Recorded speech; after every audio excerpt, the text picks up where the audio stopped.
Sa tagal mo sa Bureau of Customs, ito ba ang unang pagkakataon na merong alleged na mga tawag, impluensya na ginagamit na nanggagaling sa Office of the President or people related to the Office of the President?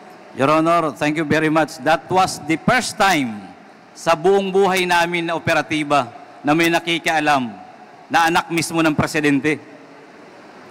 Ibig sabihin, base doon sa allegation mo, if we believe and if we can confirm the allegation, kung ikumpara mo ang iyong eksperyensya sa 17 taon sa Customs, and where were you before that? Your Honor, I was with the CIS. Sa CIS? Customs. Then, before Customs? Bureau of Customs, Your Honor, I was assigned from the beginning. I was already at the CIS. So, 17 taon mo sa Bureau of Customs, sa ilang presidenteng dinaanan mo? 3 ba o 4? 3 presidenteng nadaanan mo? Or 3 administrasyon? 4. Can you say that this is somehow irregular? Hindi very irregular, Your Honor. Okay. Nasabi mo na merong tumawag, may nagpakilala sa iyo sa isang bar at ipinakilala ka kay Councilor Nilo Abellera Jr., kay Small. Tama po ba? Opo, Your Honor. Okay. Paano mo naman nasabi na si Councilor Small ay merong link kay Michael Yang, kay Congressman Pulong Duterte, at kay Attorney Man Scarpio? Your Honor, siya mismo nagsasabi. Sa tingin mo ba kapanipaniwala siya? Yes, Your Honor. Ito ba ay isang beses lang na pag-uusap? Kasi sa statement sa affidavit mo on number 4, you made mention of always. Pag always ba, once a month, twice a month? Sa nangyari po, please enlighten us. 3 times or 4 times, Your Honor, kami nag-meet. Yung calls, several calls. Approximately ilang beses po sa isang buwan? Maybe twice. Or once a month, thrice. 1 to 3 times. Sabihin na natin, umaabot ba ng 5 times a month? Mga 3 to, well, pwede Your Honor, 3 to 5 times. 3 to 5 times a month. At direct na mong nakakausap si Councilor Small? Yes, Your Honor. Nakita mo na po talaga siya sa personal? Nag-meet kami, Your Honor, 3 times or 4 times. Okay. Sinabi mo rin dito sa affidavit mo na claim ni Small na siya ang partner at trusted ng 3 tao na malalaki. Ibig ba sabihin, may aligasyon na si Michael Yang, si Congressman Pulong, at si Attorney Man Scarpio ay magkasosyo? Magkakasama, Your Honor. Ano pong ibig sabihin ng magkakasama? If we translate it to a business entity. Magkasama sila sa pag-impluensya para mapabilis ang transaksyon sa Bureau of Customs.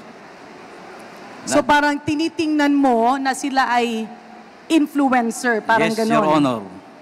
Okay.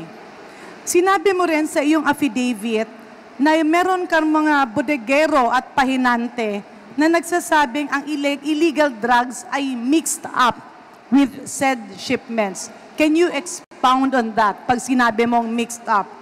Yes, Your Honor, kasi yung mga missing containers, may mga dinadalaw kaming kung saan yung dinala. Magtataka na lang sila, ang bilis ng babaan, alisan, paglipat ng kargamento, at nakikita nila na iba ang laman. Then, sinasabi na wag na kayo maingay ha. O yun na yan. Ito, sa amin na to, bahala na kayo, bayad na kagad. Your Honor, always yan sa mga bodigero. Ngayon, sinabi mo na 3 to 5 times a month ka tinatawagan. Yung mga tawag ba na ito ay related doon sa mga shipment sa customs or hindi? Related po sa mga sa customs. Pag tumatawag po ba, napipinpoint po ba ang possible containers and or shipments o hindi? Your Honor, no, dahil hindi mo kaya bilangin kung ilan ang nilalabas nila per week. Hindi, ibig ko sabihin, kapag tumatawag sila, ang tawag ba ay talagang yung intensyon ay tumawag para sa specific shipment or container, or baka naman tumatawag sa iyo at sinasabing, pare, punta tayo sa bar. No, Your Honor, sabihin nila na may containers kami. Marami yun. Then, So ang tawag is very specific for certain shipments and containers. yes, hindi ko na po kinukuha. Sinasabihan ko na lang, pare, okay na, hindi naman kailangan nyo ako tawagan. Hindi naman kami nakikialam ng mga Follow-up shipments. question, Your Honor. Ito bang mga containers or shipment na ito na itinatawag for facilitation ay kasama sa mga nahuhold or tawagin nating suspicious containers? Yung iba ho, na-hold, pero pag sa kanila ngayon nga po ang iniiwasan kaya tumatawag para walang ma-hold. Kaya pag sa kanila, dire-diretso yan. 100 containers, dire-diretso. So ang ibig sabihin ng luwagan ay ipikit mo lang muna yung mata mo? Ganun po ba? Yes, Your Honor. Pero yung pangamoy mo at pandinig mo ay bukas. Alam mo namin ang nangyayari, pero wala na dahil merong impluensya na napakalaki at napakahirap banggain. Okay. You also mentioned of overstaying cargoes. Can you laymanize to all of us? Ano po bang ibig sabihin ng overstaying cargoes? At dito kasi sa iyong affidavit ay parang nag-i-imply na kapag overstaying ay tila meron siyang laman na illegal. Yes, Your Honor. Hindi naman totally lahat dahil minsan kulang ang papilis kaya nag-overstaying, nag-aamienda. Pero most common pagka-overstaying, ibig sabihin po niyan, sana tama pa ako, hindi ko nabasa ang batas, ang memo, pero more than 30 days. All shipments coming from or coming in must be accounted for. Bakit hindi lumalabas at tumatagal sa yarda? Kaya maraming container na natatingga.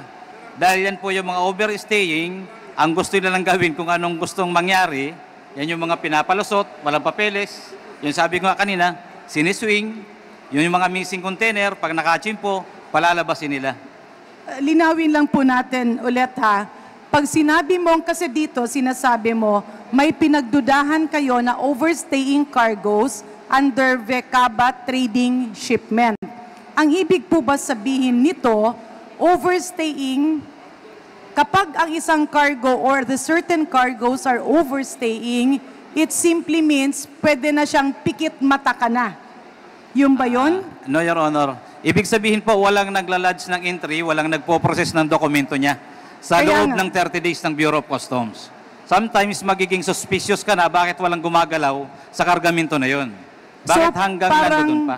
Parang ginagawa siyang ghost. Yes, Your Honor. Okay.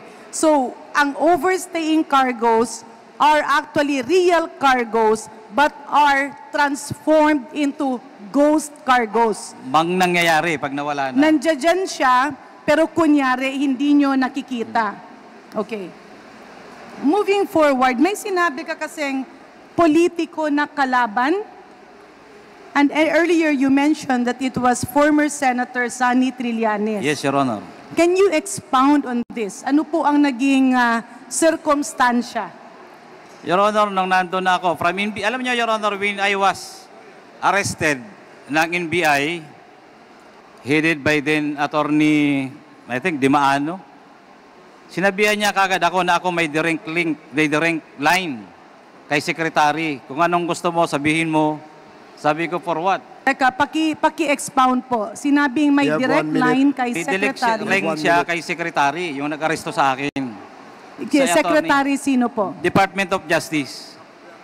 Okay, sinabi na may direct line kay Secretary, dalawa ang naging DOJ Secretary, Secretary Aguirre and Secretary Maynard Guevara. During that year, Your Honor, Maynard Guevara. Okay, sino ang connected kay Si Secretary Attorney Maynard? Dimaano. NBI po, team leader ng NBI Port NAIA. Ano ang naging kautusan nila sa'yo? I-serve yung warrant. Then kung may kailangan ako, sabihin ko kaagad at may direct line siya kay Secretary. Ano ang relationship doon sa kay former Senator Sonny Trillanes? Your Honor, binabasa ko na meron silang gustong gawin na hindi nila ako madiretso na mag-alabikoy. Dumating po ako sa NBI, ganun din ang sabi nila sa akin. Hindi po ako nag-o-offer. Kasi anong i-offer ko sa kanila? Na may sasabihin ako, hanggang sa paulit-ulit po kami wala po akong sinasabi. Hanggang sa nung dinala na nila ako sa jail, tinorn over ako sa jail, after the trial, naisipan kong tumawag. Dahil tumawag ako, dahil may mga padala akong sulat, dahil siyempre gusto kong lumabas. Sabi ko, Please. WPP, bakit ka ako nakakulong ako? Please, So, papadala po ako ng sulat sa NBI kung paano nila ako matutulungan. Yun pala ang gusto nila, ay pumirma ako sa report na gusto nila, nakasama si ex-Senator Trillanes. Anytime kukunin nila ako kaagad.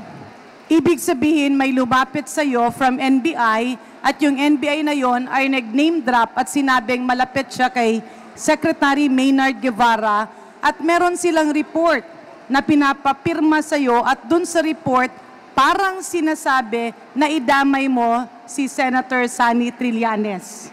Your Honor, hindi po si Atty. Di Maano hiwalay na. Nag-2 months na ako sa NBI, nahuli na ako ni Atty. Di Maano, nalabas na ako sa NBI, napunta na ako sa jail. So ibang tao na po yung kausap ko doon sa NBI. Isang deputy director na po ng NBI. Hiwalay na po yung kay Atty. Di Maano. Ang ibig mo sabihin ay nagkakaroon ng deflection. Opo, Your Honor. Opo, Your Honor. Congresswoman Garin, your time is up. Okay, let me wrap up, Mr. Chair.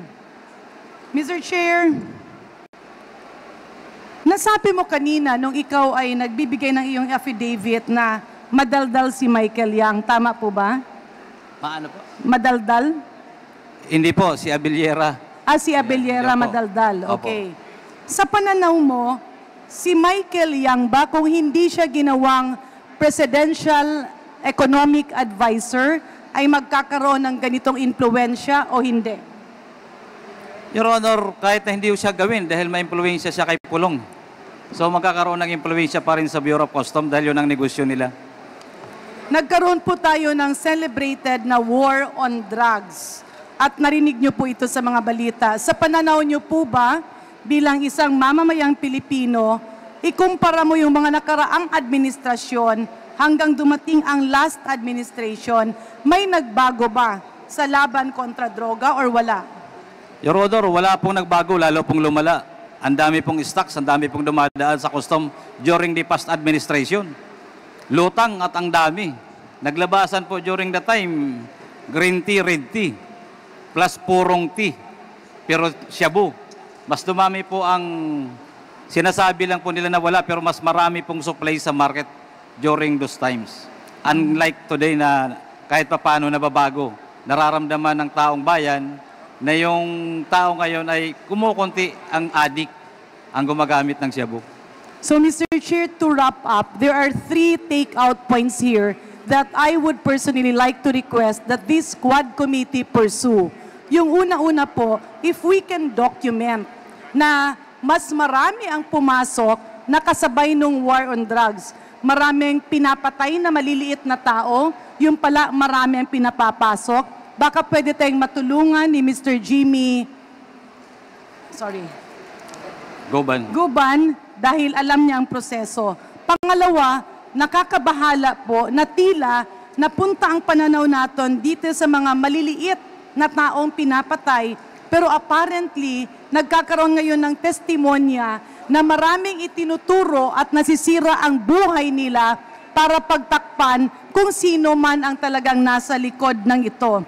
Third and last, Mr. Chair, I believe that we need to look into the process of how these missing containers or yung bang totoong container, kung sinabi ni Congressman Baronda, shabulized, dito naman tatawagin natin multolized. Trust in your leadership that this Quad Committee will leave a legacy to the Filipino people wherein there is a real drug war and real criminals are the one that are made accountable. Maraming salamat po.